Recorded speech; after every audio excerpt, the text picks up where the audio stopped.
I really enjoy discovering the special qualities of a place. Almost 30 years ago, when we just moved from Illinois to Virginia, I scribbled down an idea for a series, Notes on the State of Virginia. Of course, the title is from Thomas Jefferson's book. I've been interested in Jefferson since I played Lewis and Clark as a girl. Why? Because he was interested in connecting to a specific place and its fauna and flora. He thought it worthy to notice the exact date a wildflower bloomed. He enjoyed making minute distinctions between varieties of garden plants, and he was so fascinated by mockingbirds he kept one as a pet in the White House. So, my idea for creating a personal notes on the state of Virginia lurked in the back of my head for decades. Then, one day in 2010, I was looking at my sketchbooks and realized I've been making notes on the state of Virginia all along. I was ready then to expand the work and make it statewide, to be on a kind of mission of what? How do I explain it? I didn't want to travel like a tourist, see the sights, then leave, but rather I wanted to be receptive to the nuances of a place, let it travel through me. Finally, in 2011, with a grant from the Virginia Commission for the Arts, I began. I must say that the task was daunting at first. Virginia is so culturally and biologically rich. I visited each area of the 5 regions of the state: Coastal Plain, Piedmont, Blue Ridge, Valley and Ridge, and Appalachian Plateau. I put a lot of miles on the road, on foot, and even by kayak, collecting material and drawing and drawing and drawing at every place. Then I'd bring it all back to my studio where I would lay it out and begin to construct a piece. I usually began with a USGS topographical map, sort of like a foundation. I love these maps. They're so suggestive. All those green, wavy lines, they have such a spare beauty. On the map, I added found materials or my sketches, sometimes printed on clear mylar, and paintings. I added so much to some of the pieces that sometimes only a tiny bit of the map showed when I was finished.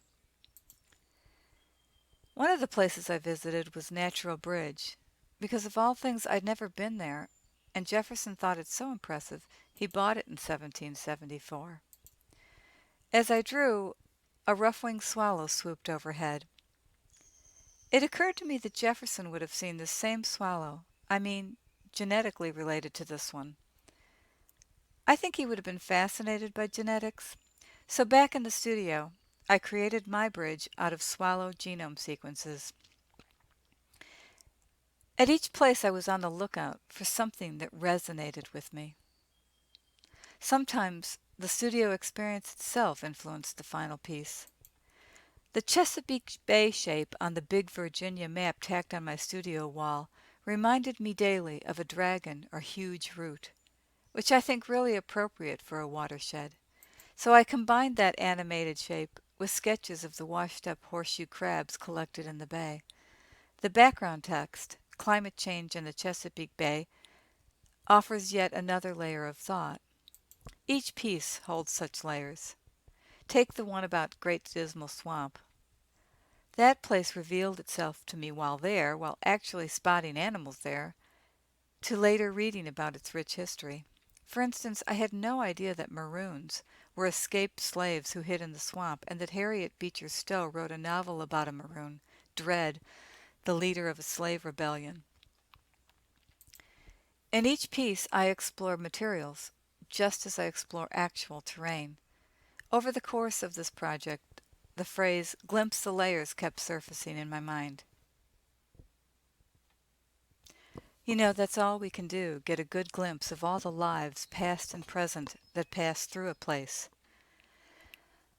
In field notes, I documented animals and plants I witnessed in the Alleghenies, very much in the Jeffersonian style of documenting and listing the various life forms witnessed. You know that saying, the middle of nowhere? That doesn't exist. Every place is the middle of somewhere for some living being. I just couldn't have done this Virginia project without the help of some extraordinary Virginians who guided me around the places they know and love. I owe so much to Bill Kittrell for providing detailed lists of places and who I might contact there. He connected me with Tetta Kane, who he described as everything Dragon Run. Going out at night to hear the frogs in the swamp with this spunky expert as my guide was unforgettable. Bill also led me to Barry Truitt, who knows the eastern shore of Virginia like the back of his hand, and who gave me an eyewitness tour of this eastern seacoast. Gardener at Monticello, Pat Brodowski, literally pulled up Jefferson's favorite carrot varieties for me to paint.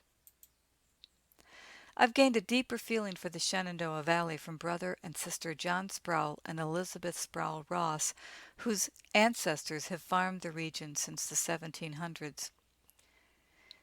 Bobby Clontz woke at 4:30 a.m. to guide me to the pine forest where I could see an endangered species, the red-cockaded woodpecker, emerge from its cavity at dawn. And I'm indebted to the late Dr. Richard Hoffman, state entomologist at the Virginia Museum of Natural History. I miss his witty expert answers to my "What's that bug?" emails.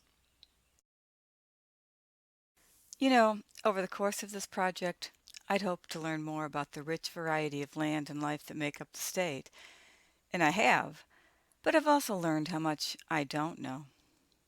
As Jefferson himself said, he who knows best knows how little he knows. What interests me most is deep engagement with a place and interpreting my inner response to that place. So, what would I like viewers to experience in this exhibit?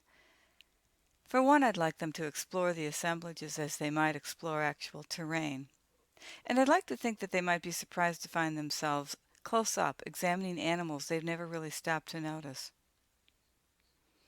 And afterwards, well, when they go outside, when they're in their own yard or a wilderness area, I hope they might see more there.